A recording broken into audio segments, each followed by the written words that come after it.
Bueno, aparte de la definición de convergencia de una serie, están los llamados criterios de convergencia. Ustedes recordarán varios, vamos a ver cómo se adaptan al caso de las series complejas,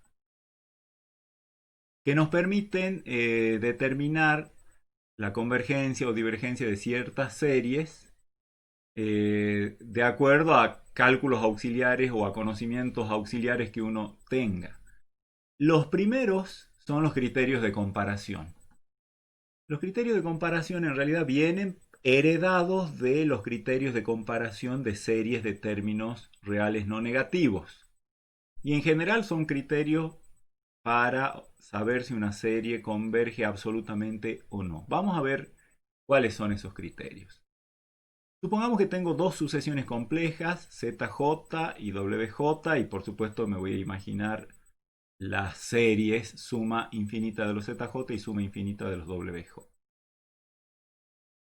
Si existe algún n, llamémosle n0, natural, tal que a partir de ese subíndice, o sea, para todo j mayor o igual que n0, el módulo de la sucesión ZJ, del término jésimo de la sucesión Z, es menor o igual que el módulo del jésimo término de la sucesión W, ¿sí? Módulo menor o igual que módulo. Y por otra parte, la serie de los módulos de WJ converge, o sea, si la suma de los WJ es absolutamente convergente, entonces, ¿qué le va a pasar a la serie de los ZJ? Va a ser absolutamente convergente.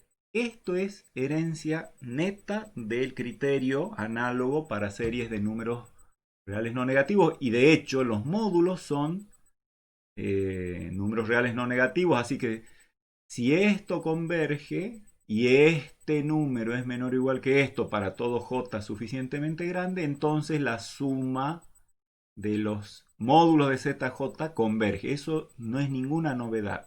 Lo único que eso me lleva a decir, si la suma de los módulos de ZJ converge, quiere decir que la suma de los ZJ, la serie de los ZJ es absolutamente convergente. Alguno podría preguntarse, y supongamos que yo tengo esta condición de que el módulo de WJ domina al módulo de ZJ. Y la que es convergente es no la serie de los módulos de WJ, sino la serie de los WJ. ¿Garantizará esto la convergencia también de la convergencia absoluta de la ZJ? La respuesta es que no. O sea, no alcanza esto. Si en esta proposición yo reemplazara a módulo de WJ aquí por WJ, eso no permitiría garantizar que la serie de los ZJ converge. Fíjense este ejemplo. Tomemos ZJ igual a 1 sobre 2J. Y piensen en la suma de los 1 sobre 2J. Tiene todo el aspecto de una serie armónica, así que eso va a diverger. Y WJ que sea menos 1 a la J sobre J, que es una serie de términos. O sea, el enésimo término, el término general de WJ es de términos alternados, es de signos alternados. Si hago la suma infinita de esto, por supuesto que voy a, como les decía hace un rato, obtener una serie al estilo de la armónica y esa va a diverger, y sin embargo esta satisface el criterio de Leibniz y converge, y se cumple que los módulos de ZJ es menor o igual que el módulo de WJ, porque acá tengo 1 sobre J, acá tengo 1 sobre 2J más chiquito que 1 sobre. Ese es un criterio para convergencia. Para divergencia hay algo parecido. Si de estas dos sucesiones para J suficientemente grande el módulo de ZJ es mayor o igual que el módulo de WJ y la serie de los módulos de WJ diverge, entonces la serie de los módulos de WJ también diverge. De nuevo, esto es heredado. Estas son dos series de términos. Acá hay todas series de términos no negativos, así que esto es los criterios que ya conocemos para series de números reales. Sin embargo, fíjense, eso me está diciendo que la serie de los ZJ no es absolutamente convergente, pero podría ser condicionalmente convergente. Fíjense este ejemplo. Si tomo ZJ igual a 2 por menos 1 a la J sobre J. Y WJ igual a 1 sobre J. Bueno, obviamente la serie de estos ZJ es una serie de términos alternados con límite del módulo 0, así que cumple el criterio de Leibniz y por eso converge. Mientras que esta diverge porque es la armónica. Y efectivamente se cumple que el módulo de ZJ, que es 2 sobre J, es mayor o igual que el módulo de WJ, que es 1 sobre J. ¿Sí? Así que eso es en cuanto a los criterios de convergencia. En síntesis, si yo tengo una serie dominada por una absolutamente convergente, entonces la original es absolutamente convergente. Dominada quiere decir que para J suficientemente grande el módulo de los términos cumple esta relación. Si tengo dos series, una de ellas que la serie de los módulos diverge y la otra tiene módulos más grandes todavía, entonces por supuesto que no puede converger esta. Pero sin los módulos sí podría converger. Y los criterios habituales, que son los del cociente y de la raíz. El criterio del cociente de D'Alembert dice, si yo tengo una sucesión ZJ y se me ocurre calcular el límite de ZJ más 1 sobre ZJ cuando J tiene infinito en módulo. Eso puede o no existir. Supongamos que exista, que existe le llamemos L. Si ese L es menor que 1, entonces la serie con los términos ZJ es absolutamente convergente, porque recuerden que eso significa esto son términos. Yo me puedo imaginar la serie de los módulos de ZJ y si planteo en esa serie de términos reales el criterio del cociente, me va a dar el L. Si el L es menor que 1, ya sé que la serie de los módulos de ZJ converge y por lo tanto la serie de los ZJ converge absolutamente. Pero si L es mayor que 1, la serie va a diverger. ¿Cómo podemos demostrar eso?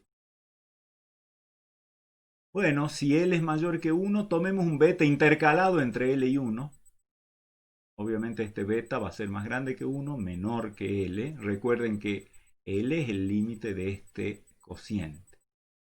Así que para J suficientemente grande, este cociente, el módulo de este cociente ya está muy cerquita de L, tanto como querramos. Por lo tanto, existe un n, tal que para todo J mayor o igual que n, el cociente, el módulo este, o sea, el término de este límite, ya es más grande que beta. ¿Sí? O sea, al aproximarse a L, fíjense que si L es más grande que beta, si tomo epsilon igual a L menos beta y aplico la definición de límite de esta sucesión, que es igual a L, me queda que para J suficientemente grande el término este ya está cerquita de L y por lo tanto ya está a la derecha de beta. Porque beta está entre 1 y L. Entonces, ¿qué tenemos ahí? Como beta es mayor que 1, por supuesto que es mayor o igual que 0, el módulo de Zn es mayor o igual que 0, así que el producto de estas dos cosas no negativas más vale que va a ser no negativa. Pero si ahora empiezo a aplicar recursivamente esto, o sea, esto me dice módulo de Zj más 1 sobre módulo de Zj mayor que beta. Por lo tanto, módulo de Zj j más 1 mayor que beta por módulo de zj. Y eso es para todo j mayor o igual que n. En particular para n, eso me dice que módulo de zn más 1 es mayor que beta por módulo de zn. Y por supuesto que entonces para zn más 2, el módulo de zn más 2 sobre el módulo de zn más 1 es mayor que beta, por lo tanto, es mayor, como beta es mayor que 1, módulo de zn más 2 sobre módulo de zn más 1 es mayor que 1, lo cual quiere decir, y mayor estricto, lo cual quiere decir que el módulo de zn más 2 es mayor que el módulo de zn más 1. Y si seguimos así, vamos a ver que a partir de este n, en realidad a partir de n más 1, ya todos los términos de la sucesión son estrictamente positivos y crecientes, por lo tanto, el módulo no puede converger a cero el módulo de zj, o sea que tampoco puede converger a cero los zn. El límite de zn, cuando n tiende a infinito, es distinto de cero, porque esto es una sucesión de términos estrictamente positivos. Desde acá en adelante son todos estrictamente positivos y crecientes, así que más vale que no va a converger a cero la sucesión de los módulos, por lo tanto tampoco va a converger a cero la sucesión sin los módulos. Y si L es igual a 1, bueno, tenemos como siempre un caso de duda, es decir, el criterio este no proporciona información. Como ejemplos tenemos la serie que corresponde a la armónica, cuyo término general es 1 sobre j. Por supuesto que el cociente es j sobre j más 1 en módulo. Y si tomo el límite cuando j tiende a infinito, eso me da 1. Y sin embargo, la serie es la armónica, así que diverge. Mientras que si tomo como término general 1 sobre j cuadrado, también el cociente, hago las cuentas, me va a quedar j sobre j más 1 al cuadrado. Esto también tiene límite 1 cuando j tiende a infinito. Y las series de las tipos serie P, que se llamaban, 1 sobre la variable elevado a un número más grande que 1, en este caso es 2, esa converge. O sea que acá estoy viendo dos series que cumplen con que el límite de zj más 1 sobre zj en módulo es igual a 1, pero una diverge y una converge. Eso quiere decir que no puedo obtener, cuando L es igual a 1, no puedo tener ningún conocimiento de si converge o no. Y el criterio de la raíz, que es debido a Cauchy, y es parecido al criterio correspondiente para números reales, calculo el límite de la raíz jésima del módulo de zj cuando j tiende a infinito, y eso, supongamos que existe. Tanto el criterio anterior como este, si el límite ese no existe, yo no puedo decir nada sobre la convergencia. Pero si existe el límite, le llamemos L, y L es menor que 1, la serie converge absolutamente, simplemente porque, de nuevo, considero la serie de los módulos de zj, que es una serie de términos no negativos. Si le aplico a ese el criterio de Cauchy, me queda exactamente esta condición. Así que si el límite es L, yo ya sé que la serie de los módulos de zj converge, y eso quiere decir que la serie de los zj converge absolutamente. Si L es mayor que 1, la serie va a ser divergente. ¿Por qué? De nuevo, tomemos un beta intercalado entre 1 y L, y como L es el límite de esta sucesión, quiere decir que para j suficientemente grande, los términos de la sucesión se acercan a L alejándose de beta, porque esto es una distancia estrictamente positiva. De nuevo tomo epsilon igual a L menos beta si quiero ser formal, pero yo sé que, digamos, como L es el límite de esta sucesión, tomando z suficientemente grande ya quedo a la derecha de beta con los términos de la sucesión. Que por supuesto esto es lo mismo que decir que para todo j mayor o igual que n, el módulo de zj es mayor que beta a la j. Y si eso es así, como beta es mayor que 1, beta a la j es mayor que 1, bueno, quiere decir que el módulo de Zn siempre se mantiene a la derecha de 1, más vale que el módulo de Zn no va a tender a 0, por lo tanto Zn no va a tender a 0, y por lo tanto ya sé que no se cumple la condición necesaria de convergencia, así que ahí ya sé que la serie diverge. Y si L es igual a 1, de nuevo, en un caso de duda, este criterio tampoco proporciona información. Las dos mismas series de recién cumplen que su término general, el módulo, le aplico raíz j décima, calculo límite y me da 1, pero esta es la armónica que diverge y la otra también tiene límite 1, pero esta es de las series de tipo serie P y converge. O sea que cuando L existe y vale 1, no puedo saber si la serie converge o no. Bien, ahora vamos a ver qué pasa, cómo podemos considerar sumas en las que lo que sumemos no sean números complejos, sino funciones complejas. Esto está motivado, por supuesto, por un problema. Dada una función definida en algún conjunto D hacia los complejos, ¿podemos aproximar a esa función f mediante polinomios? ¿Qué querrá decir eso? Bueno, expresarlo como una suma de polinomios de modo tal que cuanto más grandes, cuantos más polinomios tenga, más parecida sea la suma de polinomios a f. Concretamente, la problemática es, ¿será posible expresar a f de z como una suma de infinitos polinomios? De modo tal que cuando yo no sume infinitos, pero sume los suficientes, ya toda esa suma de polinomios esté cerquita de la función f de z. Y si son polinomios, podríamos expresar a esos polinomios de la forma c sub j por z menos z0 a la j. Es decir, monomios, salvo que en vez de z a la j tenga z menos z0 a la j.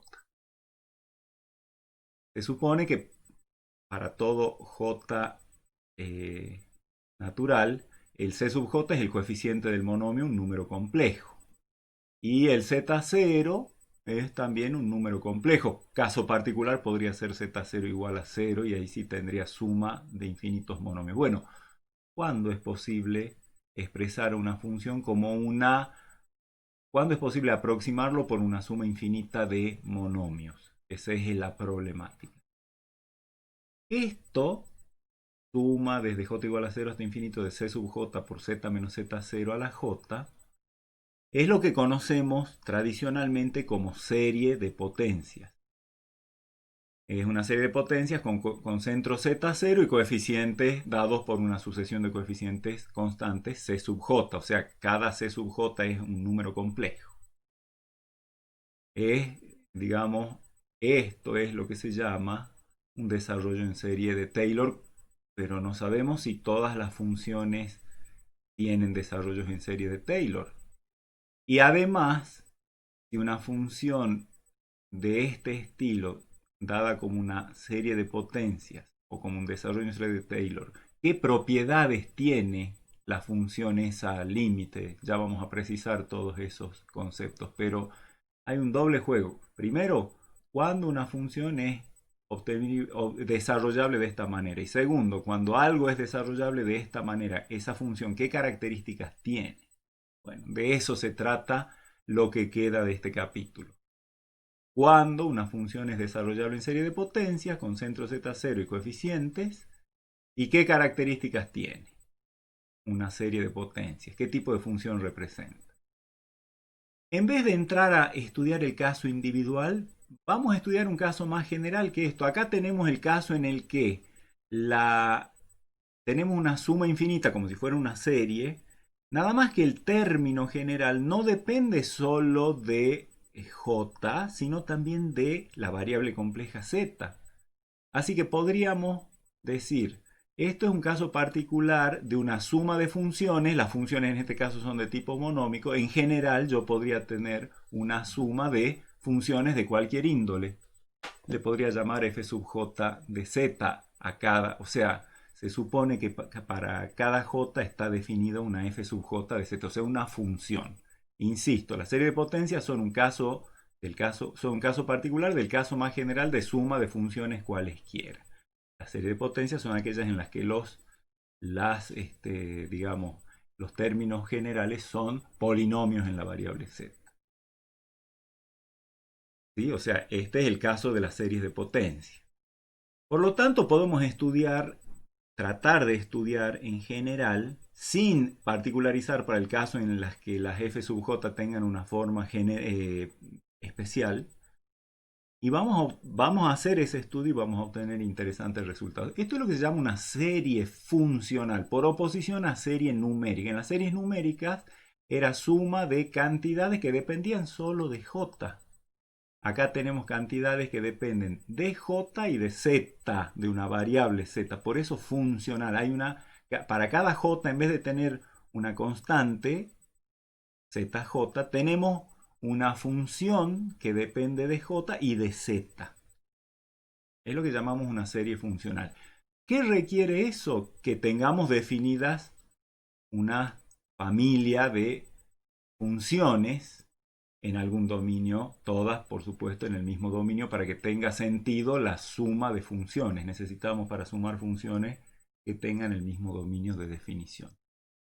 Entonces, primero vamos a empezar estudiando sucesiones de funciones. Fíjense, esto es como que, fíjense cuál es la variable en esta sucesión. En una sucesión numérica común yo tenía zj con j en n. Cada zj era un numerito complejo fijo.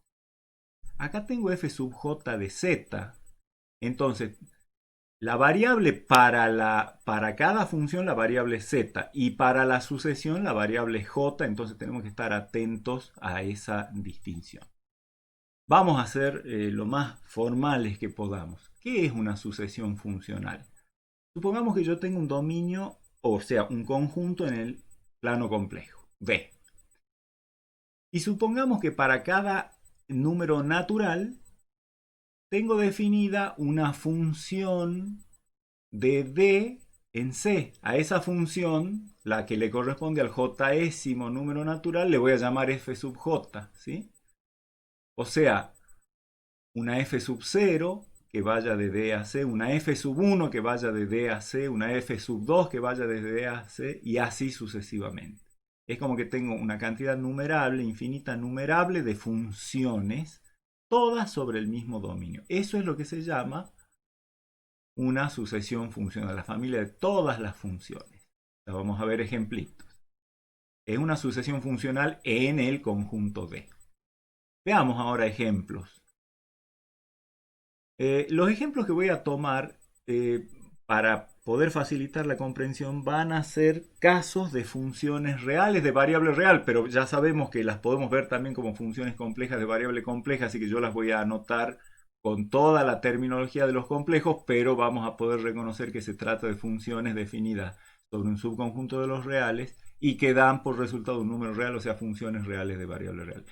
El D que voy a tomar va a ser todos los complejos de parte real entre 0 y 1, tomando ambos extremos, y parte imaginaria 0, o sea, el intervalo cerrado real 0, 1. Y supongan que f sub j de z esté definido de la manera, o sea, yo tengo que dar acá una fórmula para una función, para la función jésima de esta familia. Voy a dar una fórmula como la siguiente. Al z, número complejo que en realidad es un real y por lo tanto es un x, hagan de cuenta que acá dice f sub j de x igual a x sobre j más 1. O sea, f sub j de x es x sobre j más 1. La f sub 0 va a ser x sobre 0 más 1, 1, la identidad. La f sub 2 va a ser x sobre 2. La f sub 2 va a ser x sobre 3 y así sucesivamente. Por ejemplo, si yo quiero evaluar f sub 1 en 3/4, 3/4 está en el dominio, entonces tengo que tomar j igual a 1, por lo tanto el denominador me va a quedar 2, y el numerador, la parte real, obviamente es, como les dije, es todo esto porque estamos trabajando en ese conjunto en el intervalo 0,1, así que este ya es la parte real, 3/4. 3/4 sobre 2, 3/8. F sub 9, tengo que hacer j igual a 9, 9 más 1, 10, de 3/4, el mismo 3/4 es 3/4 sobre 10, 3/40. Fíjense que el número z en el que evalué dos f's distintas de la familia, la f1 y la f9, me dan resultados diferentes. No me tengo que asustar porque f sub j de z depende de j y de z. F sub 9 de 1 onceavo, ahora miren, el mismo j, pero otro z, que acá es 1 onceavo, entonces tengo que tomar 1 onceavo dividido 10, o sea 1 sobre 110 y de nuevo cambia la función.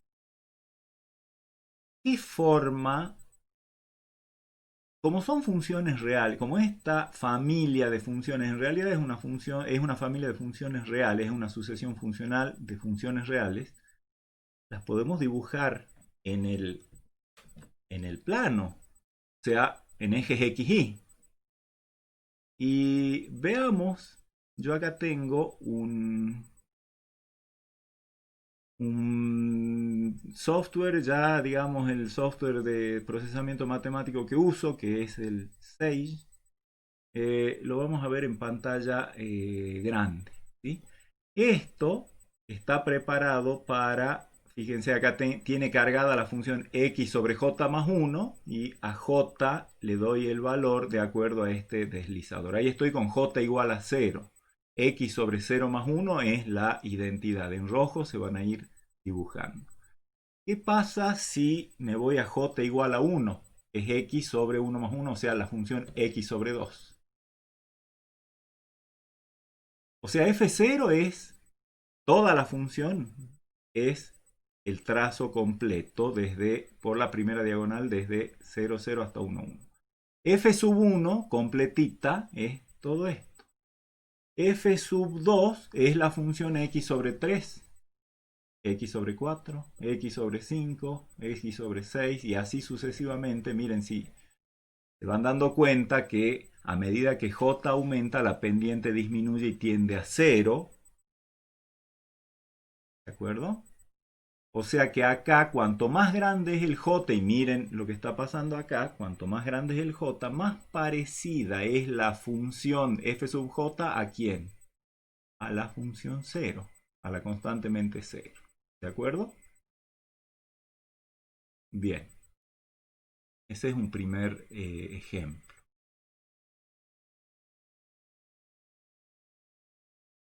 Otro ejemplo. Estos dos ejemplos, voy a dar dos ejemplos que los vamos a usar bastante en las dos o tres diapositivas que siguen. El dominio es el mismo, el intervalo 0, 1. Y ahora g sub j de z le voy a llamar a la... O sea, voy a considerar una sucesión funcional g sub j de z. O sea, para cada j voy a definir una función g de este g sub j, de este dominio hacia los complejos. En realidad también va a dar reales, por lo tanto vamos a poder dibujarla. La función va a valer 0 si el x, o sea, la parte real de z, está entre 0 y j sobre j más 1. Fíjense que, bueno, antes voy a completar la especificación. Y si no, vale esta es una función lineal, j más 1 por x. Recuerden que z, como es real, podría llamarle x, menos j. Si j está entre este número, entre j más 1, j sobre j más 1 y 1. Así que, por ejemplo, ¿quién va a ser g sub 0? Bueno, va a ser 0 si la parte real es menor que 0 y eso no va a poder ser nunca porque la parte real es mayor o igual que 0 en mi dominio. Así que para la g sub 0 esta rama no se va a dar nunca. Y la otra rama, que es la que me va a permitir calcular en todo el intervalo 0, 1 la g sub 0 de z, va a ser la recta z, la identidad, porque j vale 0 para g sub 0. Para G sub 1 de Z va a valer 0 si la parte real está entre 0 y 1/2, o sea, va a ser una planchada constante 0 hasta 1/2. Y luego desde 1/2 hasta 1, cuando x crezca de 1/2 hasta 1, la función esta corresponde a una recta que pasa por ese punto, por el 1/2 0 y por el 1, 1. Ya vamos a ver una gráfica de eso. Acá tengo que para cualquier j, g sub j de 0 vale 0 siempre. ¿Sí? Porque, por ejemplo, si tomo para j igual a 2, 2 sobre 3, el 0 es menor que 2 tercios, así que tengo que usar esto y me va a dar 0. Y también, ¿cuánto vale g sub j de 1? Va a valer siempre 1 porque voy a tener que usar esta rama para el 1. Siempre, cualquiera que sea el j que yo tenga, en 1, cuando quiere evaluar la función en 1, el 1 nunca va a ser menor que ningún j sobre j más 1, o sea que siempre el 1 se va a evaluar por acá y en el 1 va a valer j más 1 por 1 menos j, o sea va a valer 1. ¿Y qué pasa, por ejemplo, con el 1/2? Para la g sub 0 vale 1/2, porque recuerden que la g sub 0 es la identidad. ¿Sí? O sea, el 1/2 para la g sub 0, esta condición no se cumple nunca, por lo tanto tengo que evaluar por acá, entonces 1/2 va a quedar directamente 1/2. Pero la g sub 1 en 1/2 ya me va a dar 0, porque, a ver, hagamos las cuentas, g sub 1 de 1/2 sería j igual a 1, entonces tengo que ver si la parte real de 1/2, que es 1/2, es menor que 1 sobre 2, no, entonces tengo que entrar por acá. Y si entro por acá, tendría 1 más 1, 2, por 1/2 sería 1. Menos 1 me da 0. Y para todas las otras j, si yo considero G3, G4, G5, etcétera, todas aplicadas a 1/2, me va a dar siempre 0. Podemos tratar de ver en nuestro software qué pasa con estas funciones. Acá lo tengo. Vamos a activarlo. Allí. Bueno, acá, como les digo, tengo cargada la función. Por un lado, la función 0 hasta cierto rango. Y luego, por otro lado, la función j más 1 por x menos j para el otro rango dentro del intervalo 0, 1. Independientemente de eso, fíjense, la g sub 0, como hemos dicho, es la identidad. La g sub 1 vale 0 hasta 1/2. Y luego, desde allí, la recta que va desde ese punto 1/2 hasta el 1, 1.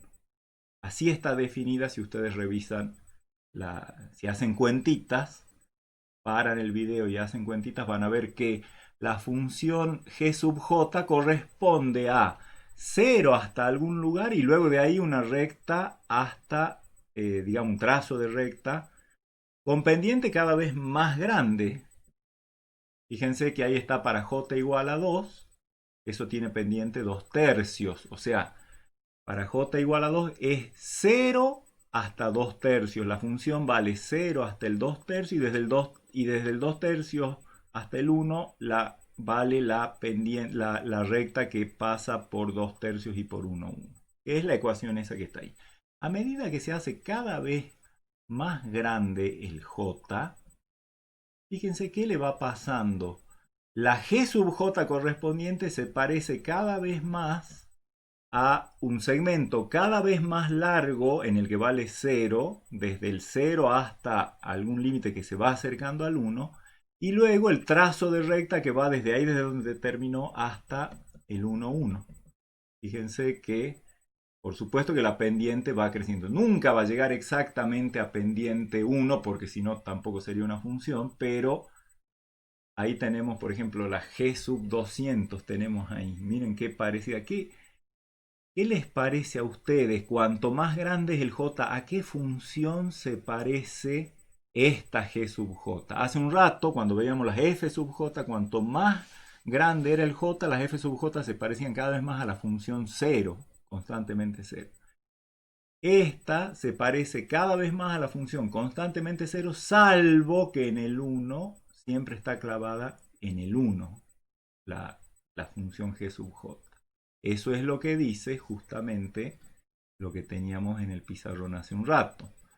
El hecho de que para todo J, G sub J de 1 vale siempre 1.